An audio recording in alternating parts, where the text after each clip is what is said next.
পাড়ার মানুষ ছুটে ছুটে ছুটে ছুটে যায় ওর কাছে গিয়ে দেখে আর বলে 5 টাকার মোহে পড়ে মনিবের কথা শুনে জীবনটা দিয়ে দিনি।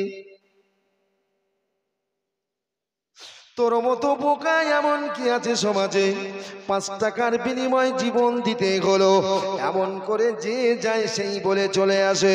কিন্তু ওই ছেলেটার মাথার কাছে দুটো মানুষ চোখের পানি ছেড়ে দিয়ে কাঁদে। আজকে কত মানুষ কত কথা বলে চলে গেল, আমরা তো ও কথা তোকে বলবো না।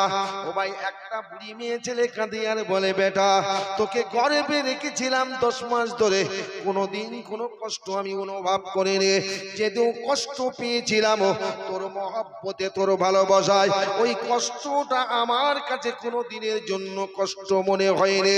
যেদিন প্রসব বেদনা উঠেছিল আমি তোর জনম দুঃখিনী মা, আর কত কষ্ট পেয়েছিলাম।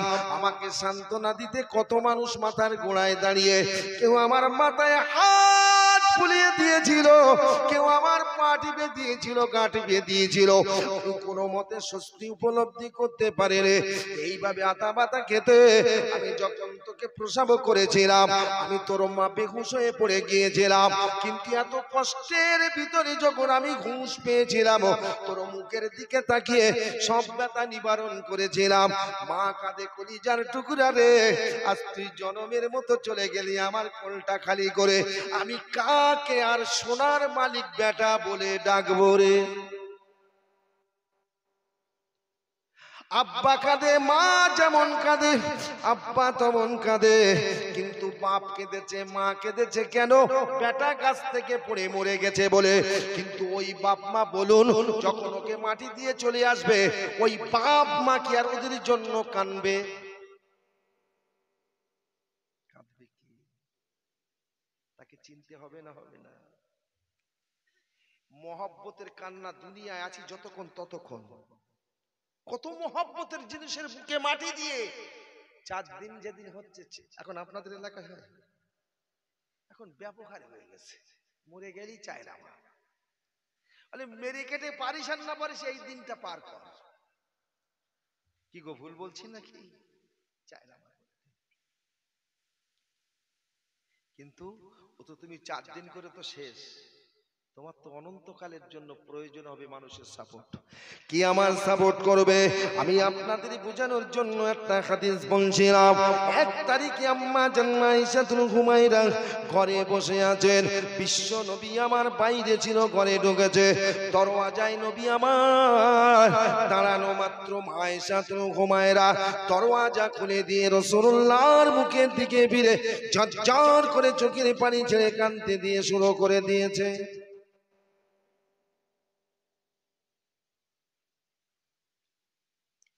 বাইরে ছিল, নবী ফিরেছে, দরজায় দাঁড়িয়েছেন, মা দরজা খুলে দিয়েছে, রাসূলুল্লাহর মুখের দিকে ফিরে মা দরজা খুলে দিয়ে ঝরঝর করে কাঁদছে।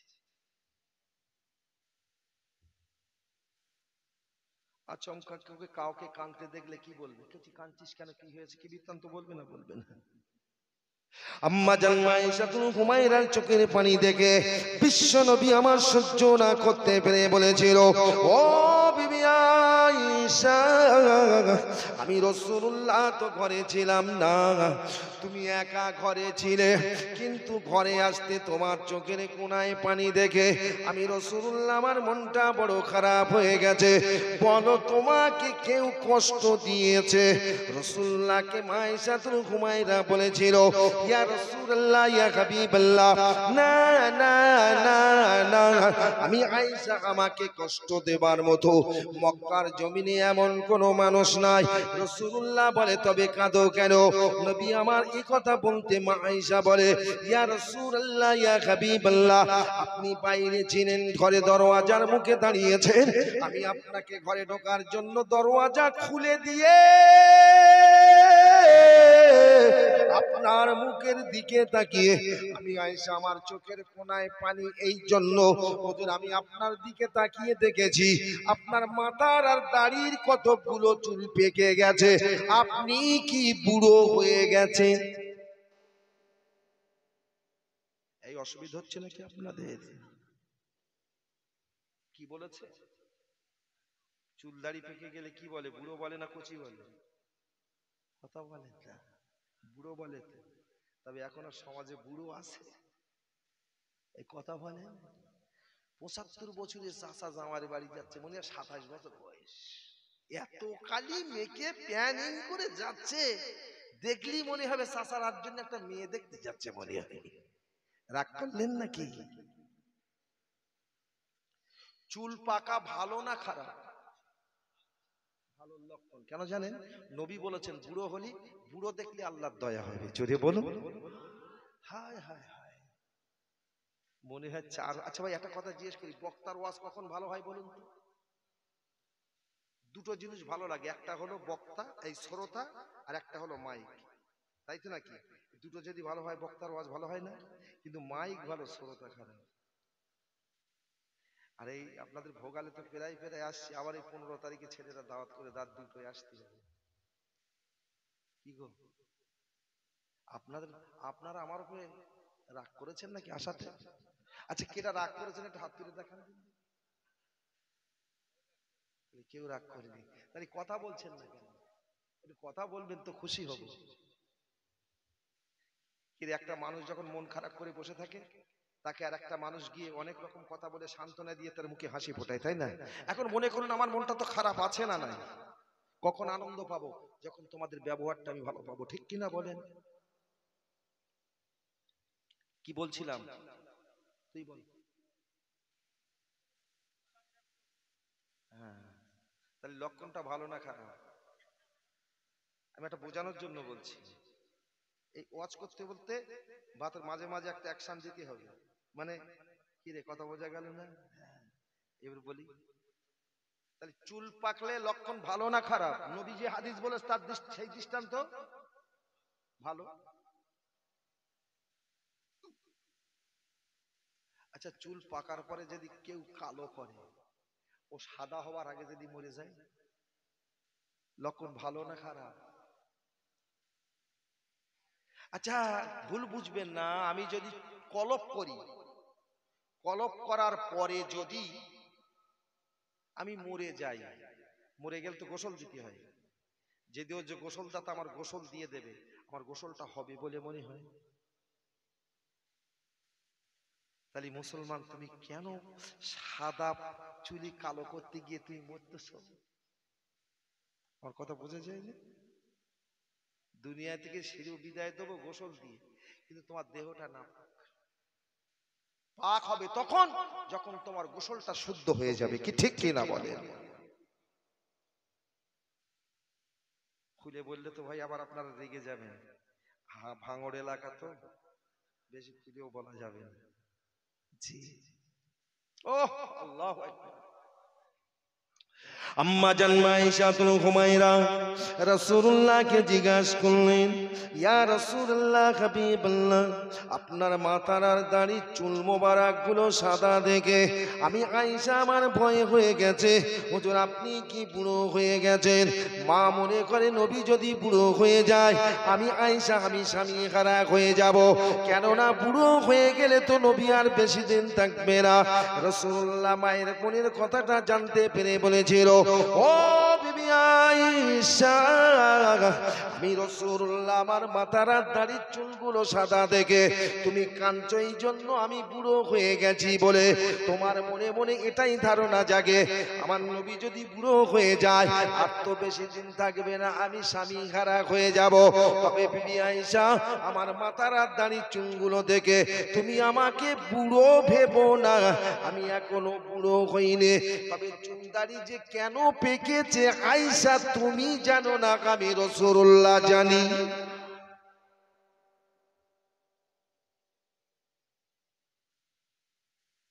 বলছে তুমি না জানলে আমি তো জানি। শুনবেন কি বলছে?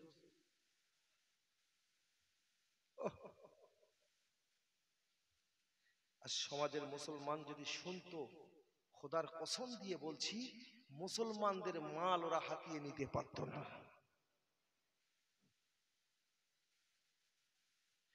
যখনই নীতি আসতো তখনই বাঘের রূপ নিয়ে ফেরেশতা বাধা দিত। কি ঠিক কিনা বলেন? যে বাধা চলছে ভাইজান ফিলিস্তিনের জমিনে, একদিন প্রমাণ পাবেন, আপনারা একদিন শুনতে পাবেন। ফিলিস্তিনের জমিনে আছে প্রথম কাবা, যেটাকে আল্লাহ বাইতুল মুকাদ্দাস সুলাইমান নবীর দ্বারা করিয়েছিল। গোটা বিশ্বের মানুষ যে কাবার দিকে মুখ করে নামাজ আদায় করত, এখন কিন্তু ওই দিকে না ফিরে করলেও ওটাও কিন্তু প্রথম কাবা ছিল। এখন আমরা আল্লাহর হাতে তৈরি করা কাবার দিকে মুখ করে নামাজ পড়ে, কিন্তু যে কাবাকে আল্লাহ কদর দিয়েছে সেই কাবাকে ওরা ধূলিসাৎ করার জন্য পরিকল্পনা করছে। সত্যি কি কাবা শরীফ ধূলিসাৎ করতে পারবে?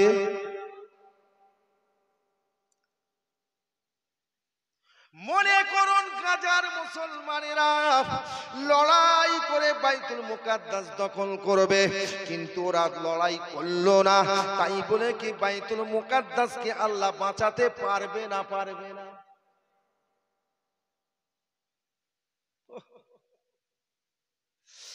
অনেক কথা আপনাদের কাছে জানা কথা একটুখানি ছোট করে বলে, নবী পাকের দাদু আব্দুল মুতালিব বসে আছেন, হঠাৎ করে খবর পেয়েছে আবরা বাদশা সেনাবাহিনী নিয়ে কাবা শরীফ ভাঙতে আসছে গো।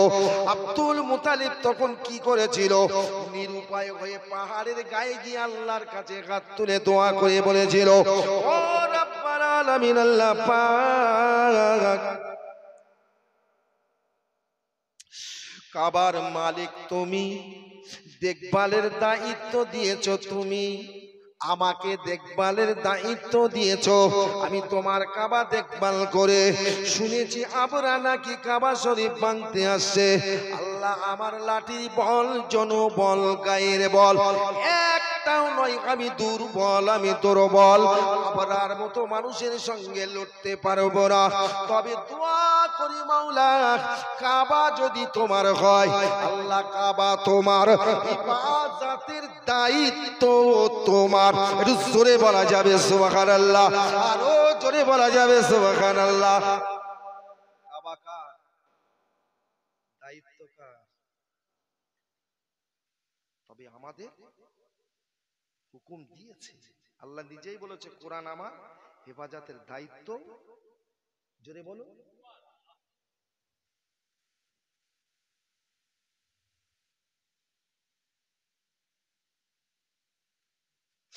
কাবার নেতা আব্দুল মুতালিব দোয়া করলেন, ফেরেশতারা দলবদ্ধভাবে মাবুদের কাছে গেলেন, ইয়া রব, আমাদের আল্লাহ, আবরা বাদশা তোমার কাবা ভাঙতে আসছে, আমরা যদি সৈনিক হয়ে যাই লড়তে, আপনি কি আমাদের সেনা করে সৈনিক করে আবরার বিরুদ্ধে লড়তে যাওয়ার পারমিশন দেবেন? আল্লাহ বলে, তোদের মতো হাতি দিয়ে আবরার মতো সেনাকে লড়ে আমি আর কিনা দমানোর জন্য পাঠাতে পারবো না। সরে যা, তোদের যেতে হবে না। ও মুসলমানের ছেলেরা, যারা হজ পাখি গিয়েছেন জিজ্ঞেস করবেন, এলাকায় তুমি চিনতে পারবে না, দেখতেও পাবে না। আজ সেনাগুলো বহাল তবিয়াতে মানুষের মতো কাবা শরীফটা ঘুরে ঘুরে তওপ করছে। জোরে বলা যাবে সুবহানাল্লাহ।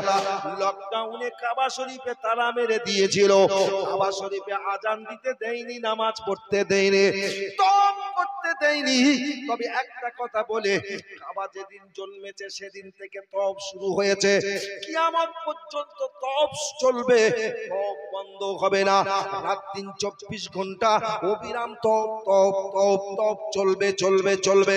এক সেকেন্ডের জন্য যদি বন্ধ না হয়, তাহলে বাইতুল খানায় কাবার আর কিনা তালা ঝুলিয়ে দেবার কারণে যদি ওখানে আজান না হয়, নামাজ না হয়, কাবা শরীফ তওপ কেমন করে হবে?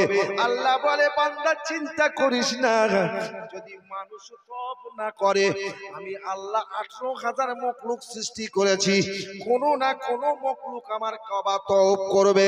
ও ভাই, বড় মোবাইল ছেলে যারা ব্যবহার করে, ওদের জিজ্ঞাসা করে দেখুন, কাবা শরীফ দাঁড়িয়ে আছে আর মানুষের মতো আবাবিল পাখিগুলো তওপ করছে ঘুরে ঘুরে। জোরে জোরে বলা যাবে, আরো জোরে বলা যাবে, নারে দেখবে। এই ছেলেরা দেখেছিলি না দেখিসনি?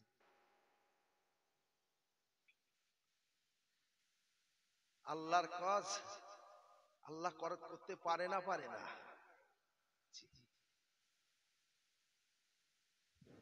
ওহ,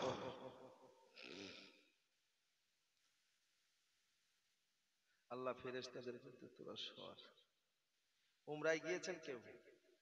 এখানে যাওয়ার সেরকম লোক আছেন? আলহামদুলিল্লাহ। দেখেছেন ছোট ছোট পাখি পাল্লায় যদি তুলে দেয় না 60 থেকে 70 গ্রাম ওজন হবে, ঠোঁটগুলো লম্বা, দেহটা এত ছোট। আচ্ছা এই ক টন ওজন মাল বইতে পারে বলে মনে হয়? ফিলিস্তিনি কত টনের ওজনের বোমা ফেলছে ইসরায়েল হেলিকপ্টার থেকে? কি গো, এক একটা বোমের ওজন 10 টন 15 টন 20 টন ওজনের বোমা ফেলছে। এখন তাহলে আমাকে ওকে দমাতে গেলে ওর থেকে বড় টনের বোমা লাগাইতে হবে তো, কি রে লাগবে নাকি? না, কিতাবের মধ্যে লেখা আছে আল্লাহ পাক আবাবিল পাখিকে লক্ষ্য করে বললেন, আবাবিল দেখ আমার আব্রাবাসা কাবা ঘর ভাঙতে আসে, আবার কাবা ভাঙতে আসে, তোদেরকে সেনা করে আবরার বিরুদ্ধে লড়াই করার জন্য পাঠিয়ে দেব, তোরা কি আবরার বিরুদ্ধে লড়তে যাবে? আল্লাহ বলে আবাবিল তোদের দেহটা যেমন বোমাও দেব তেমন, তোদের দেহটা যেমন বোমাও দেব তেমন। ওই আবাবিলকে আমার আল্লাহ হুকুম দিল তোদের ওই ঠোঁটে করে ছোলার দানার মতো ছোট ছোট ছোট ছোট কাঁকড়ের টুকরো গুলো নিয়ে আকাশে ডানা মেলে উড়ে উড়ে বেড়াবি। আবরার দলেরা যখন আসবে আমি আল্লাহ তোদের হুকুম দেবো ওই ছোলার দানা পাথর গুলো ওদের দিকে নিক্ষেপ করবি, যেহেতু পাথর গুলো ছোট কিন্তু ছেড়ে দেবার সঙ্গে সঙ্গে আমি পাহাড়ের মতো ভারী করে আবরার সেনাদেরকে ধ্বংস করে দেব। জোরে বলো। বাবা ইসরায়েলের এই বেঈমান সরকারের সেনা সংখ্যা কত? লক্ষ লক্ষ। আর হামাস বাহিনীর সেনা কত? মাত্র 40,000। তাহলে ওখানে আসছে কার মদত? আসতে পারে না? পারে না। বিশ্ব নবী বসে আছেন, অসুবিধা হচ্ছে নাকি আপনাদের? জোরে তাকবীর দেন তো, নারায়ে তাকবীর। তার মানে অর্ধেক লোকের ভালো লাগছে, অর্ধেক লোকের লাগে না। অর্ধেক লোকের ভালো লাগতেছে। সবাই যদি আল্লাহু আকবার বলে ভাই আমার কান থাকবে? একটু আওয়াজ দেন না, নারায়ে তাকবীর। এই ছেলেগুলো একটু জোরে দেন নারায়ে তাকবীর। আচ্ছা আপনারা বলুন তো এখন আল্লাহর গজব আসছে না আল্লাহর রহমত আসছে? তোরা তো যা ভাব বন্ধ করে দিতে চাচ্ছিস যাতে না আসে, না আসে। কি ভুল বলছি নাকি? আল্লাহরে ডাক, মন খুলে ডাক, প্রাণ খুলে ডাক। কি আছে চেয়ে দেখ তোর কি আছে? কেউ আছে পৃথিবীতে? আমার কেউ আছে? সব নকল। যে আমার হবে সেই দুটি হলো আসল। আসল দুটোকে আল্লাহ আর তার রাসূল। জোরে বলুন, জোরে বলুন। তাহলে সেই আল্লাহ যিনি আমার আসল, তিনি আমাকে যদি দয়া করেন, কিন্তু সেই আল্লাহকে ডাকছেন এত আস্তে, জোরে তাকবীর দেন, নারায়ে তাকবীর। আরো জোরে নারায়ে তাকবীর। দরুদ শরীফ আল্লাহুম্মা।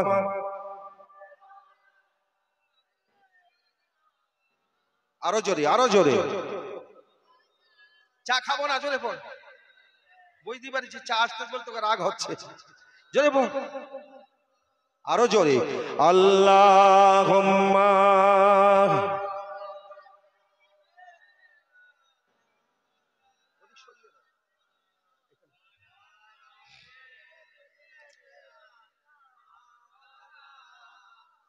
খেতে দেব খেজুর মাটি খুদা যদি পাই, তোমার দুধ পাতার ঠোঙায় দিব পিপাসায়।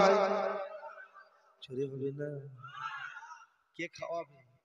আমার নবীকে খাওয়াবে। দুম্বার দুধ খাওয়াবে কাগজের ঠোঙায় করে। কে খাওয়াবে?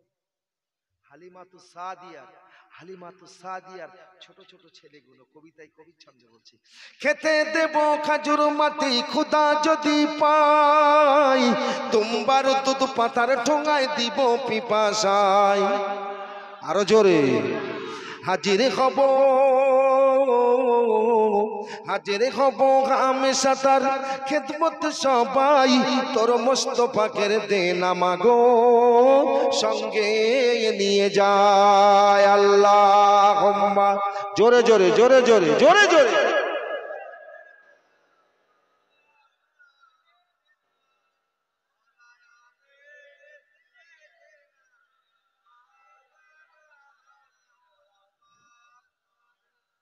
হালিমার ছেলেরা নবীকে জঙ্গল এলে দুধ খাওয়াবে। কিসের দুধ? দুম্বার দুধ। হিরে, তোর হাত আছে পা আছে, তুই নবীকে খাওয়াতে পারবি? যার হাত পা নাই, চোখে দেখা যায় না, সে খাওয়াতে পারে না? কবি পরের ছন্দে কি বলছে দেখ। আদর করে লহু হাওয়া গায়ে নাহি লাগে,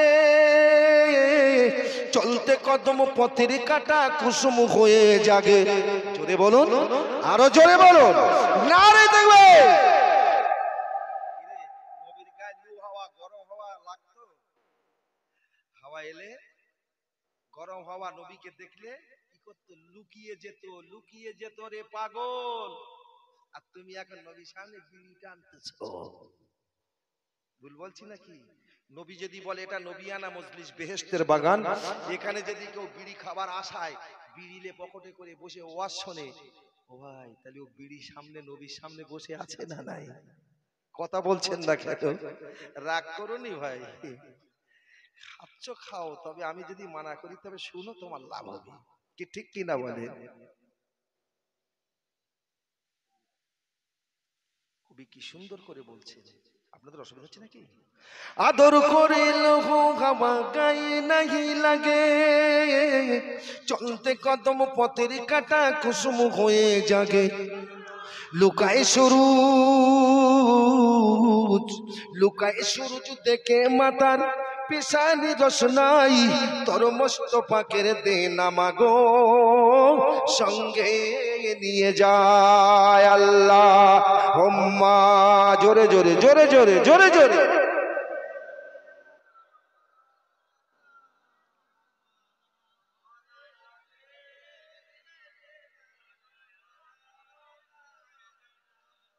ভাই একটুখানি একটা কথা বলছি, এই এই এই কি ভোলওয়ান যা সব দিয়েছে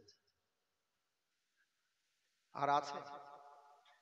আচ্ছা, আমার নবী যদি কেউ নবীর শানে দরুদ পড়ে, নবী খুশি হয় না বেজার হয়?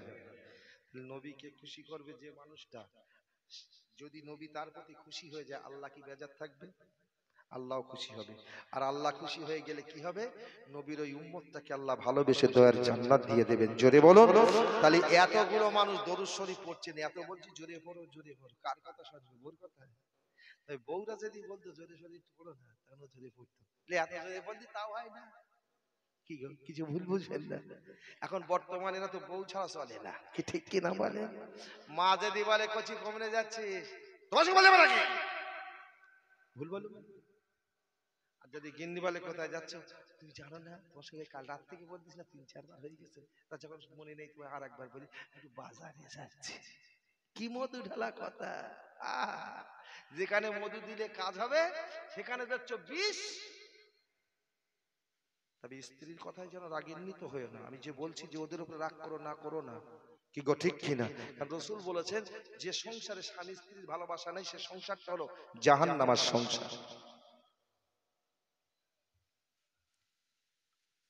দেখি এবার আপনাদের চার্জ একটু দেখি ভাই। আমি আগেই বলেছি যে 1 ঘন্টা ওয়াজ করব। কি ওয়াজ করব ভাই? ঢেলা মারা ওয়াজ হবে। জোরে দেন তাকবীর। এই দরুদ শরীফ। আল্লাহুম্মা, দেখি দেখি।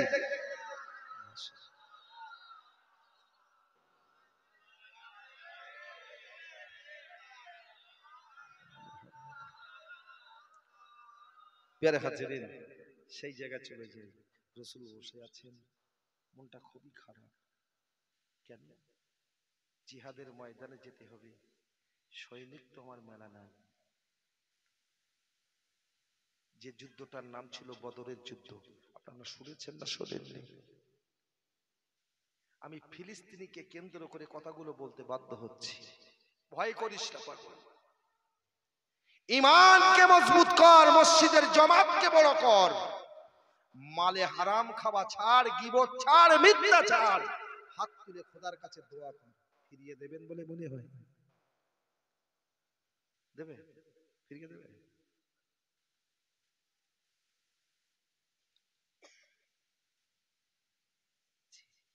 লক্ষ্য করেন, বসে আছেন নবী, মাত্র 311 জন সেনা নিয়ে যাবেন যুদ্ধের ময়দানে লড়তে। আপনারা বলবেন হুজুর জি ভুল হয়ে গেল, 311 জন সেনা নিয়ে রসুল যাবেন কোথায়? যুদ্ধের ময়দানে। কিন্তু সংখ্যা ছিল তো 313 জন। বিশ্বনবী, মানবতার নবী রাসূলুল্লাহ আমার বসে আছেন, জিহাদের ময়দানে যাবেন। 313 জন সেনা নয়, 311 জন সেনা নিয়ে রাসূলুল্লাহ প্রস্তুতি নিচ্ছেন। এমন সময় দেখতে পাওয়া যায় এক গর্ভের দুটো সন্তান, এক মায়ের দুটো সন্তান, দুই ভাই গলায় গলায় গলায় গলায় রাসূলুল্লাহর কাছে গিয়ে হাজির। রাসূলুল্লাহকে সালাম দিয়ে বলেছিলেন, ইয়া রাসূলুল্লাহ, ইয়া হাবিবাল্লাহ, আল্লাহর হাবিব, আল্লাহ নবী গো, আমার নাম হলো মাজ আর আমার নাম হলো মুআফফাজ। আমরা দুই ভাই এসেছি, আপনি নাকি বদরের যুদ্ধে যাবেন কাফেরদের বিরুদ্ধে লড়তে। আমরা দুই ভাই এসেছি আপনার সঙ্গী মুজাহিদ হয়ে যুদ্ধের ময়দানে লড়তে যাব। রাসূলুল্লাহ, আপনি কি আমাদের নিয়ে যাবেন? রাসূলুল্লাহর চোখের কোনায় পানি। ছোট্ট ছোট্ট ছেলে দুটো যদি সঙ্গে করে নিয়ে যায়, এতে আমার যুদ্ধের ফলাফল কতটা ভালো হতে পারে।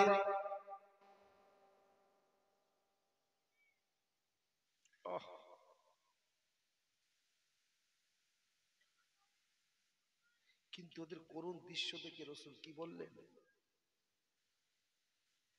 তোরা যখন শুনবি না, তবে আমি পরীক্ষা করে নিয়ে যাব। তোরা দুজনে কুস্তি করবি, যে শক্তি বেশি দেখাতে পারবি তাকে পারমিশন দেব, তাকে যুদ্ধের ময়দান নিয়ে যাব। বলার সঙ্গে সঙ্গে মাজ আর মুআফফাজ দুই ভাই দুজনে কুস্তি শুরু করে দিল। কিন্তু বড় ভাইয়ের শক্তির সঙ্গে কি ছোট ভাইয়ের শক্তি মানে? ও মুসলমানের ছেলেরা, মাজ তার শক্তি প্রয়োগ করে মুআফফাজকে জমিনে লটকে দিলেন, ফেলে দিল।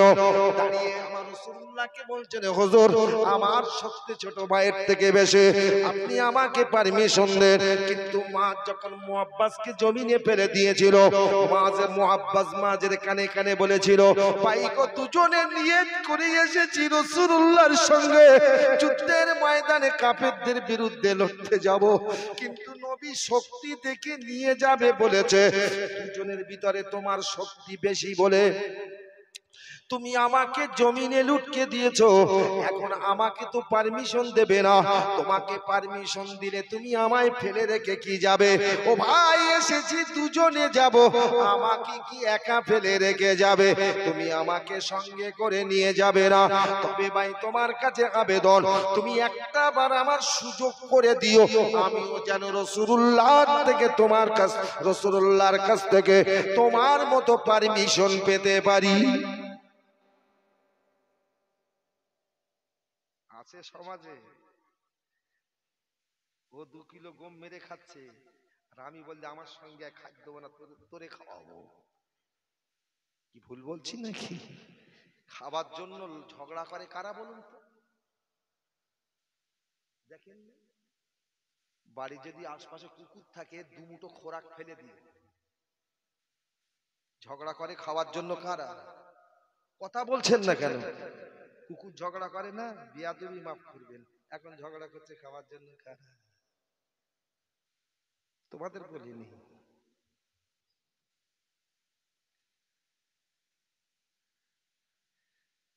ফার্স্ট কাতারে নামাজ পড়তেছে, শুধু মনে মনে বলতে, অমুক এত মেরে খাচ্ছে, একবার যদি আমি নেতা হতে পারি আমিও খাবো। ওই খাওয়া বন্ধ হবে? কথা বলেন না। ওরাই বা কারা, এরাই বা কারা? এইটা একটু চিন্তা করে না? আমার বয়সে দেখেছি জাতীয় কংগ্রেস দেখেছি, বামফ্রন্ট দেখেছি, এখন তৃণমূল দেখছি, আবার এখন বিভিন্ন পার্টি বেরিয়েছে, আর বিজেপি তো আছে বাঁশ দিতে সর্বক্ষণ। কি ঠিক কিনা বলে? যে বলেছিল খাবো না, যারে দিচ্ছি সেই খাবো। হ্যাঁ, খাদ্যমন্ত্রী হয়ে 417 কোটি টাকা অ্যাকাউন্টে। কেডা খাবে না? আমার কথা বোঝা গেল না? কত কোটি? পার্থর অ্যাকাউন্টে কত? 50 কোটি। খাদ্যমন্ত্রী জ্যোতিপ্রিয়র অ্যাকাউন্টে কত? এরা সব ফিল্ডে যখন নতুন আসবে তাকাও খুলে দেখলে পাওয়া যাবে ইডি যেন তালাশ করে না, রেহাই কারোর হবে না। শুধু খাওয়ার জন্য ঝগড়া, শুধু খাওয়ার জন্য ঝগড়া। আর এগা ঝগড়া কিসের ঝগড়া দেখেছেন? এদের ঝগড়া কিসের ঝগড়া? খাবার ঝগড়া।